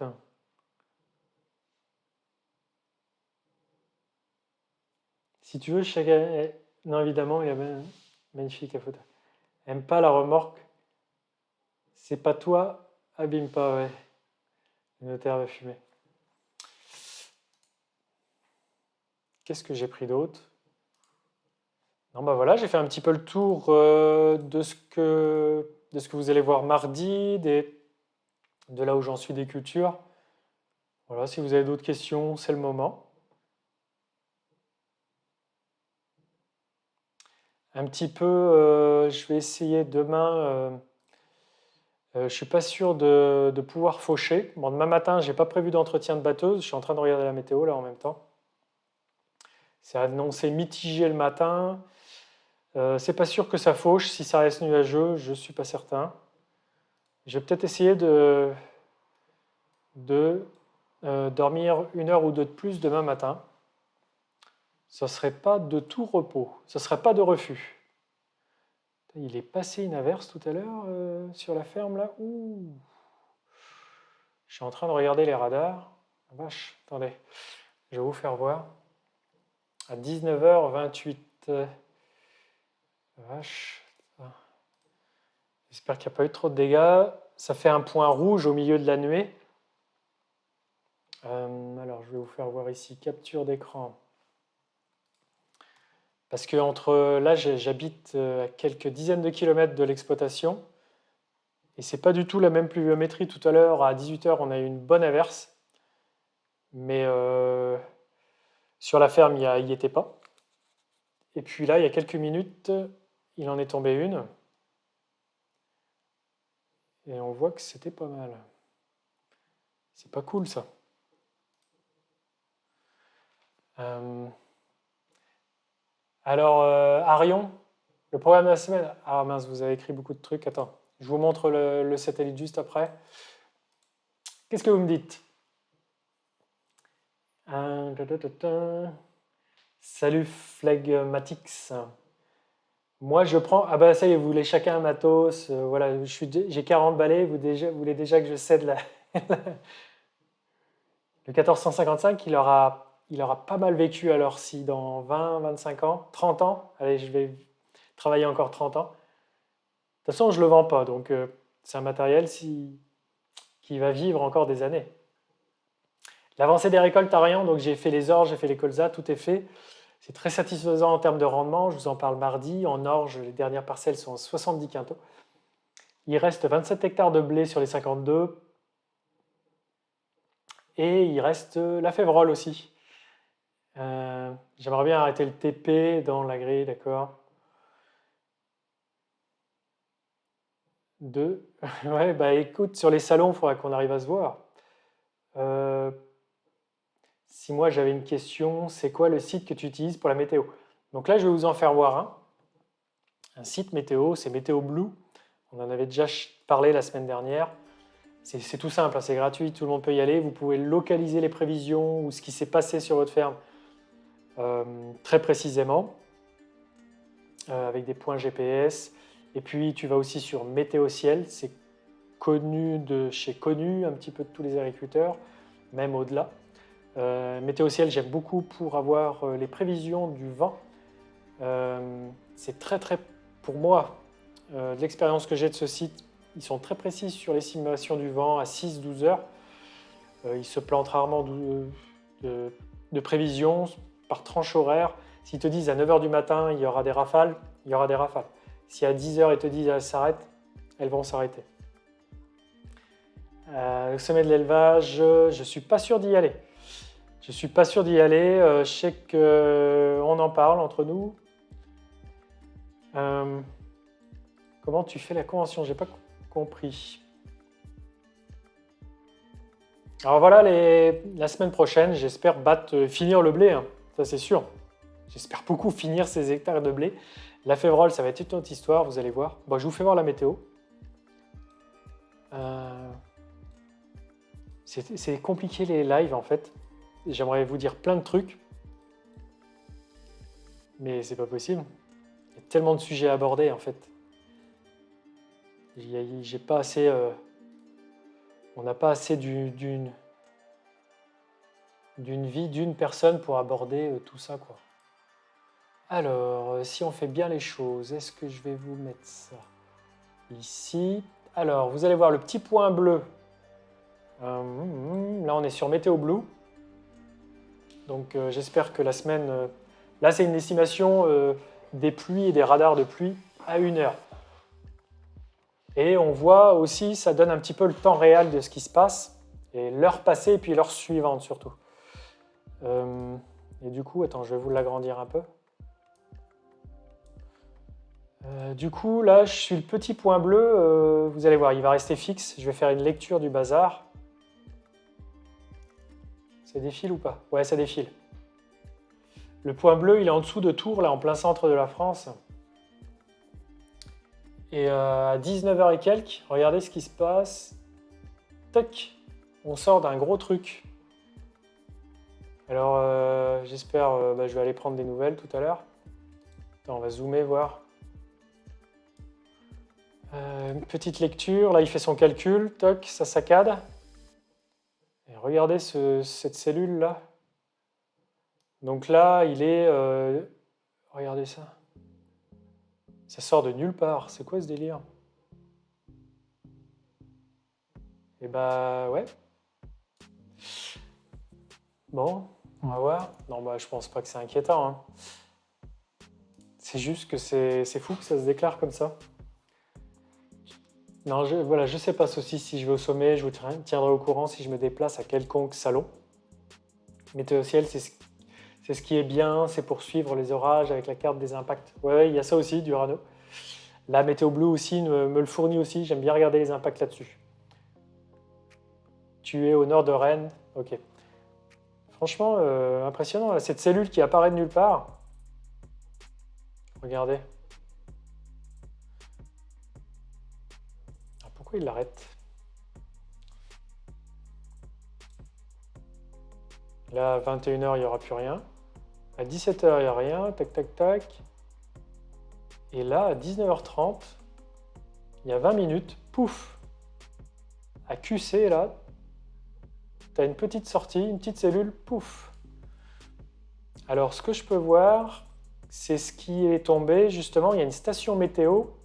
Vous voyez la ville de Siran, là où ça apparaît, il y a une station météo, je vais vous la faire voir. C'est sur Infoclimat. On peut voir l'historique des précipitations. Et on va voir ce qui est tombé sous cette cellule. En espérant qu'il n'ait pas tombé des trompes d'eau. Relevé. Rien du tout.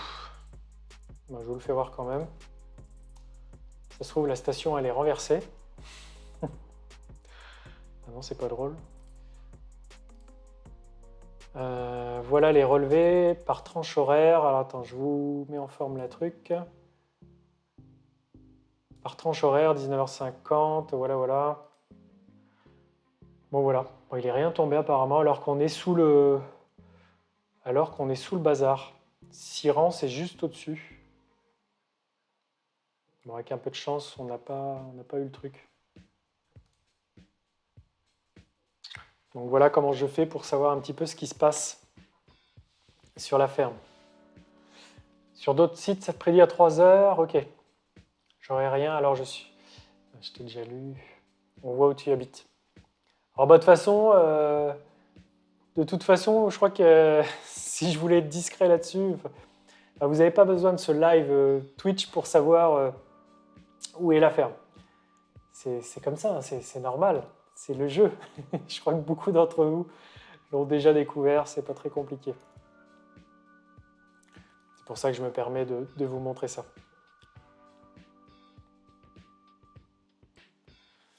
Ouais, vous avez même la coordonnée, ouais, d'accord. Non mais de toute façon, il n'y a pas besoin de ça. Donc voilà.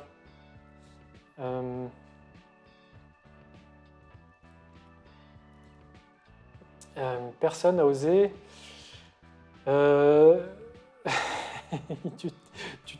Tu l'écris, tu t'excuses. Non mais il n'y a pas de souci. Par contre, non, c'est pas. Voilà, je tiens pas à recevoir du public. Hein, c'est pas du tout un objectif. C'est pas du tout une vocation. Je tiens pas à ce que vous. Je me délivre déjà beaucoup professionnellement. sur les réseaux sociaux. Donc, me délivrer encore plus en vous recevant, c'est tout à fait compliqué et pas possible. Je peux pas faire plusieurs métiers. Recevoir, attends, il n'y a plus rien. Vous recevoir, c'est impossible. Je ne tiens pas à ce que vous veniez à l'improviste, ça serait complètement ingérable. Cependant, voilà, oui, je ne vais pas en dire plus. Voilà, je ne tiens pas à ce que ça soit quelque chose qui se fasse dans l'avenir. C'est pas du tout. Merci à vous de respecter cela. Voilà. Salut Mathieu. Et voilà, parce que quand je suis sur la ferme, je suis au travail, je suis aussi en train de filmer. Ça me représente quand même un petit peu de temps. Ça me ralentit pas beaucoup, mais je mets tout ça en œuvre. Donc, ou même pour quelqu'un qui se filme pas, quand on est sur une ferme, d'accord, on est dehors, d'accord, on est dans les champs, d'accord, on est quand même au travail. Et là, surtout en période de moisson, chaque minute est comptée. Si on te voit dans un champ, on peut s'arrêter te voir. C'est compliqué, saucisse. Cependant, je ne suis pas un sauvage. Mais sachez que je suis au travail. Voilà. Je pense que vous... Voilà, je pense que je vous laisse là-dessus. C'est la course, surtout en ce moment. Et voilà, avez-vous d'autres questions? On parle météo, on parle récolte. J'espère que vous tous, vous allez arriver à mettre à l'abri tout ce qui est dehors encore, tout ce qui est sur pied dans le coin. C'est beaucoup les blés. Certains ont encore des cultures, d'autres cultures de... Bon, les colzas, ça c'est fini. Ouais, peut-être hier, avant-hier, j'ai des confrères qui ont terminé les colzas. Donc voilà, j'espère qu'on va en voir le bout. Parce que là, bon, on est une dizaine de jours après les dates optimales, historiques.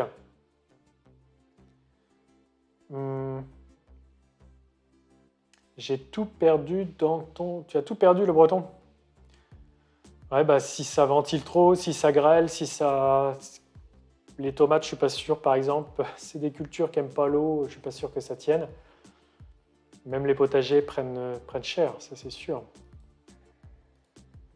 Est-ce que j'ai une photo bonus à vous faire voir à tous les motivés qui sont encore présents? Ça fait déjà 1h48 qu'on est ensemble, c'est incroyable. Et je vois pas le temps passer, c'est fou. C'est compliqué, nous en plus, vous avez la paille, ah ouais, mais vous avez la paille, les foins et tout.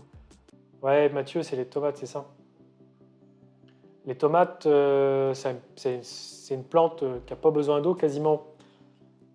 Tu peux l'arroser une fois par semaine. Alors, c'est une plante qui est normalement cultivée sous des latitudes originaires de latitudes chaudes. Et ça n'a pas besoin, c'est malade très vite quand le feuillage est humide. Et puis, ça sort. Les patates douces, ouais, elles vont bien, tout à fait. Carrément bien. Elles sont bien prises, ouais, ouais, tout à fait. C'est mes parents qui s'en occupent. Qui s'en occupent très bien. Est-ce que j'ai une belle photo à vous faire voir?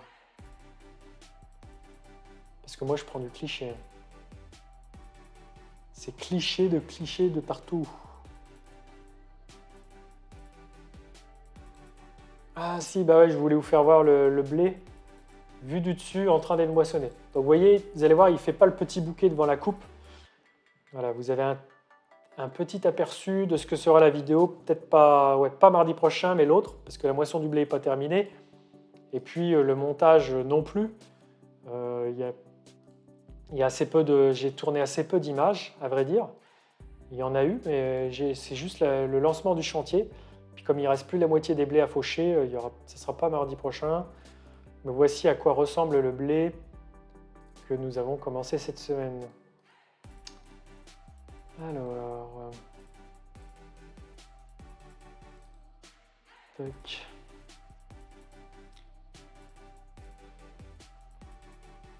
Il est parti où? Il est là.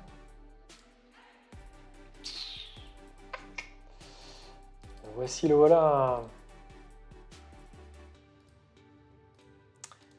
Voilà un aperçu du blé. Un mélange de 3 variétés. Ascot. Attends, non. Accro, macaron, césario. 3 variétés mélangées. ici dans cette terre où le potentiel est le meilleur sur l'exploitation. C'est là où les rendements historiquement ressortent le mieux.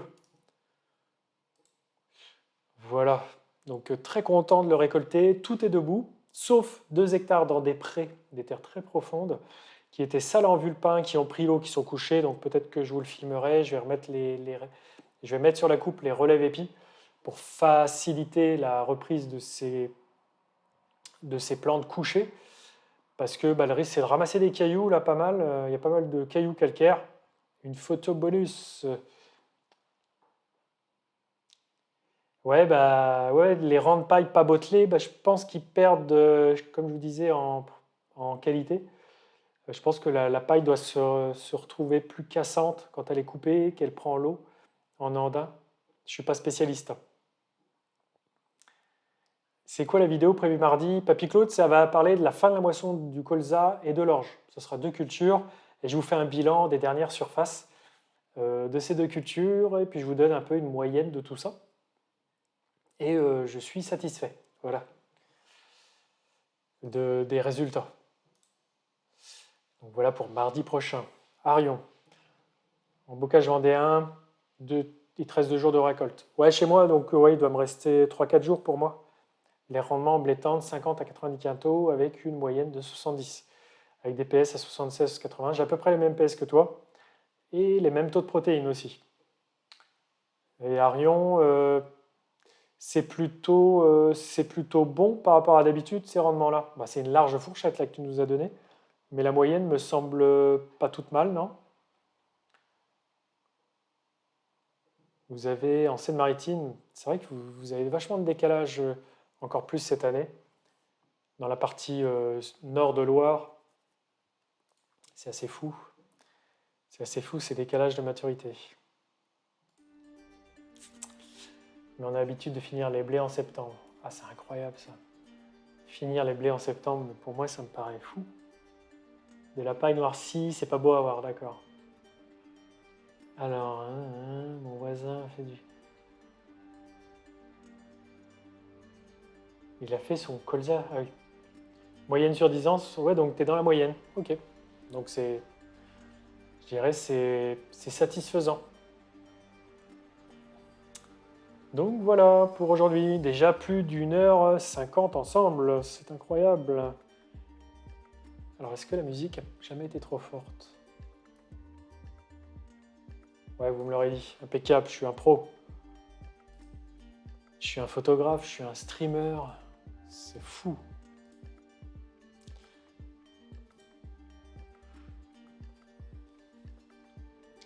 Ouais, Césario, donc j'en ai mis... Alors, ouais, le Césario, il est assez récent, il n'a pas 10 ans, donc avant, ouais, tu devais être sur d'autres variétés. Et moi, je l'ai mis dans mon mélange, c'est clair. Il me semble vraiment pas mal. Échec à Alex de la Vienne. Je crois qu'il est en variété pure et il doit en être satisfait, il me semble. Et Césario, c'est le hasard. J'ai visité l'obtenteur, celui qui a développé cette variété.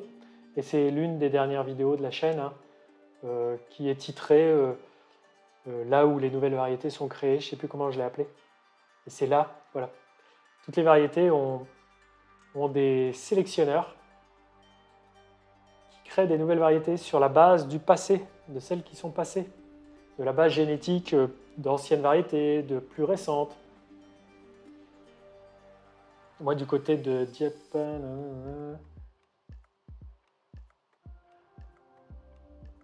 c'est encore un peu vert par certains de chez vous. C'est fou ça. Donc n'hésitez pas à partager vos contenus sur Internet, sur Facebook, sur YouTube. Je vous incite à créer vos chaînes. Ne faites pas spécialement une vidéo par semaine, mais franchement, je vous le souhaite de le faire, de parler au grand public de ce que vous faites. Ah, c'est des variétés que je ne connais pas du tout. Il y a des variétés bien spécifiques pour chaque coin de la France. Bon, voilà. Je vais vous laisser là-dessus. Je vous souhaite un bon appétit. Ceux qui sont restés là depuis le début n'ont pas mangé, je pense, ou vous savez faire plusieurs choses en même temps. C'était chouette. Encore une fois, je vous dis à très vite. Je ne sais pas quand. Je ne sais pas où je serai précisément toute la semaine prochaine, mais je vous préviens sur les réseaux sociaux et puis ici, dans la partie programme de Twitch. On remet ça avec grand plaisir. Je pense encore une fois à inviter toujours du monde sur le chat, en visio et tout ça. Voilà, je vous l'avais promis. Ah non, je ne vous l'avais pas promis, je vous l'avais dit. Mais ça ressemble à une promesse, donc on va aller dans cette voie. Mais la période est compliquée pour gérer ce genre de visio et tout ça. Bonne soirée à tous, salut le breton, salut saucisse. Vous avez été cool, vous avez participé, c'est génial. Vous avez donné vos rendements, vous avez donné vos sentiments, vos objectifs, c'est cool. Vive les réseaux sociaux. On s'en lassera jamais. Il y a surtout, voilà, sur les réseaux sociaux, des choses extraordinaires. Bonne soirée Mathieu, bonne soirée Jérém, merci d'avoir été là. J'en oublie beaucoup. Salut Papy, Claude, salut le breton encore une fois. Allez, vous êtes au top. Je vous dis à très vite. Rendez-vous à mardi à 7h30 sur la chaîne YouTube.